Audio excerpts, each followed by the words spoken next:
Nurse Sue here and welcome to my kitchen. Today I'm going to show you how to put together a one dish chicken and rice dish, okay? Now if you're vegetarian, hold on because I'll tell you some other ways you can make this vegetarian as well. But what we're going to start with, and pay attention to the recipe that's in the comments or it's in the description, okay? Because I'm making this bigger because what I'm going to do is make this big casserole dish and then I'll bake it. When it cools, I'm going to put it in my silicone containers and freeze them. And then I'll pop these out when they're frozen and put them into Ziploc bags. That way we have our lunches or dinners or something. I don't have a lot of meals already done in the freezer. And I always like to have a few in there. So that's what I plan to do. So don't follow, don't go, oh my gosh, that's more than 2 cups of broccoli. Yes, it is. I'm going heavy on the vegetables for us. So just keep that in mind, okay? Pay attention to the true recipe in the comments. So I have a 9 by 13 here. And I have rinsed my rice, and so I put in about a cup and a half. Like I said, I did a little bit bigger. So I have a cup and a half of rice just all over the bottom of my 9 by 13. The next thing I'm going to put on top of this is just some fresh broccoli. Now, if you have frozen, that's fine too. You can use frozen broccoli. It's not that big of a deal. Fresh and frozen, you're good with that. Fresh is always better, but nothing wrong with frozen either. All right, so let me put those in there.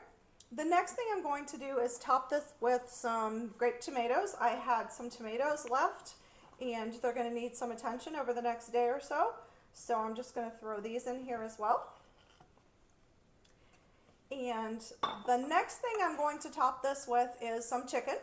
So you can marinate your chicken in Italian seasoning. You could do Italian seasoning. I happen to have pesto, so I did pesto.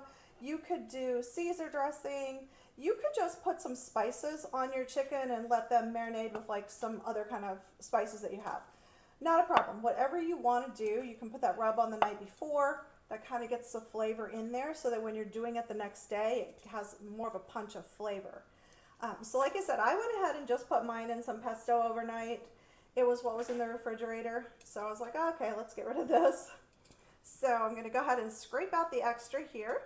And just put all of this all over the top. Now, if you're vegetarian, that's not a problem because you could do portobello mushrooms. And I would make this vegetarian with a portobello mushroom dish. Mushrooms tend to take on flavors really well. So you can easily marinate that, the mushroom in your Caesar, your ranch, anything like that too. And it's going to take on that flavor. You could use tofu. You could use chickpeas if you wanted to do chickpeas. So now I have that chicken on top of here. So the next thing I'm going to do is take 3 cups of bone broth. If you have chicken broth, vegetable broth, it doesn't matter, whatever kind of broth you want to do. You're just going to put that on here. Now I did 1.5 of rice, so I'm going to do 3 of my broth. Just pour this all over the top. And then salt and pepper to taste. So I'm going to pepper, I'm not going to salt. I usually let people salt their own food because honestly I tend to put too much salt, so I like to keep that easier. Now, what I'm going to do next is I'm going to cover this with foil, bake it at 375 for an hour. At the end of the hour, I'm going to take some cheddar cheese that I have shredded, sprinkle it on top, put it back in the oven for 5 or 10 minutes. That's all there is. We'll scoop it out. We'll have dinner tonight. The rest of it, like I said, I'll freeze and put it in for lunches or dinners on another night or something like that.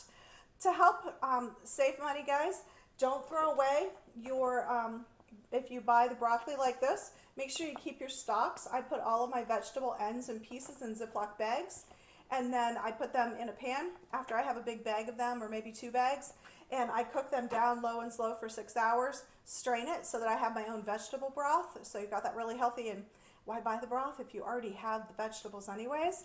The other money-saving tip I have for you is to buy the big blocks of cheese, and then I put on my food processor the grating blade and I shred it all. If you put it on a thin layer like on a cookie sheet and then put it into the freezer and let it flash freeze and then dump it into a Ziploc bag, it's already there. So if it's taco night, we pull it out and we can sprinkle. It's already shredded. I don't have to shred it that night. I don't have to shred this when I'm going to top my chicken with it. It's all ready to go, so it saves you time then as well. But you save money by buying the blocks, and you also aren't buying the pre-shredded that has all the extra stuff on it to keep it from sticking and words I can't pronounce and stuff. So Hopefully you'll give this recipe a shot. I'm going to do it actually, I think the next time with mushrooms. I think that sounds amazing too. I haven't tried that, but it sounds really good. So I'm going to try that the next time. Cover it, bake it for an hour at 375. I'll pull it out, put the cheese on top for about another 5 or 10 minutes, and I'll show you what it looks like at the end. Thanks for stopping by my kitchen today.